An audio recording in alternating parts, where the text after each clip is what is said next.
Natin ano, yung binanggit na sila na Okay. ano kasi nga ang lumalabas nito, may previous conversation na sila, may previous conversation na sila na yung ano, kasi kaya nga sinasabi na wag kang magbabanggit ng pangalan, kaya nga sabi nga nitong si Kuyang, marunong naman siya humawak ng information. Kaya sabi niya, alam mo naman si Lam, alam mo naman. Ibig sabihin, alam mo naman si Lam, ibig sabihin hindi basta-basta, no? Kumbaga sa ano, pagka nagkamali ka, may pagkakalagyan ka. Wow. Yun po yun. So, tuloy na po natin. Opo.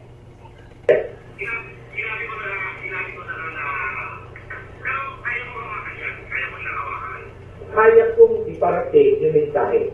Pero yung sariling desisyon. Kaya na. Ibig sabihin, Padre, may Padre, marunong tayong mawak ng informasyon. Huwag daw po sila. Ang sinasabi ko, Sila. Padre, kung ano magiging desisyon niya, Sir, ang sabi po dyan yan, pag ang gagawin daw sa inyo, ay papatahimikin kayo. Negotiation na ito na ang purpose is patahimikin ako, wag ako magsalita. Kumbaga sa ano no, hindi na ako mag-testify o ano, yun naman po yun. So yun po yun. Sure, ano? Sige, play nyo nga po ulit. Sir. pangalan ng sinasabi mo, wala akong babanggitin. Ang sinasabi ko, yung solusyon, remedyo, or siya magdidesisyon sa sarili niya. Kasi di ba?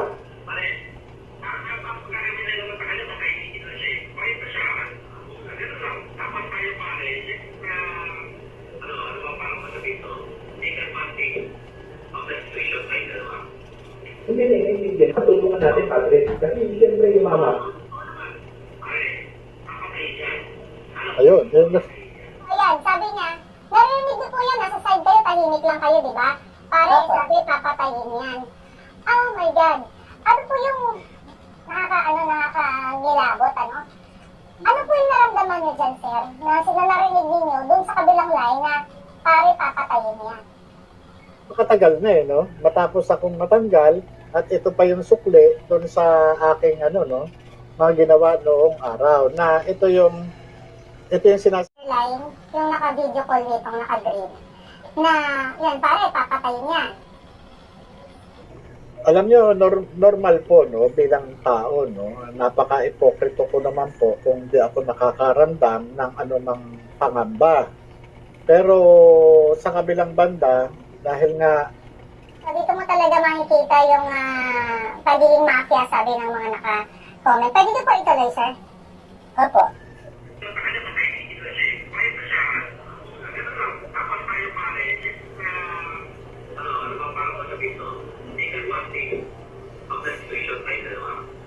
hindi na hindi. Patulungan natin, Padre. Kasi siyempre yung mama, Grabe.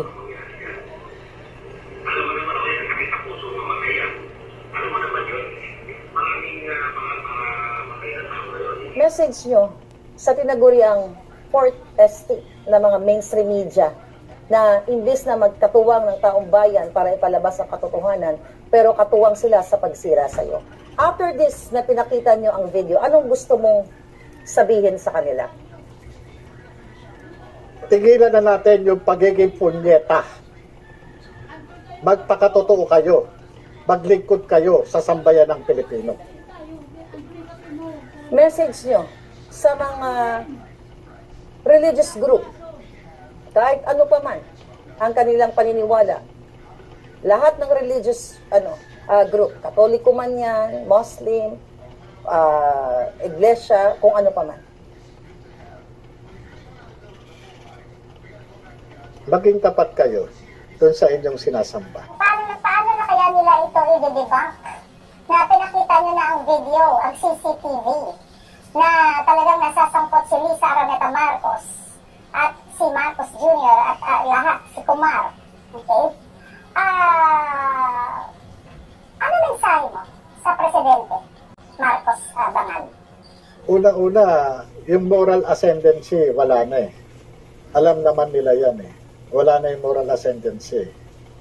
Mag-resign na siya. Sabi ng mga taong bayan, mag-resign na siya. Pero Siyempre, pag mga taong may bisyo o bangag nga, sabi nga ng karamihan sa atin dito, Narinig naman tayo ng mga politiko, ng Kongreso, Senado, na pilit nagtatakip dito kay Marcos Jr. at dito sa kay Lisa na mastermind ng yung pagbabribe, pagkikidnap at kung ano-ano pang mga high crimes. Alam ko, ang Pangulong Duterte ay I hope nakikinig siya sa atin, nanonood siya sa inyo.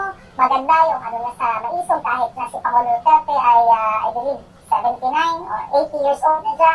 Kung nakikinig din si Pangulong Duterte bilang isang former president, anong gusto mong sabihin sa kanya?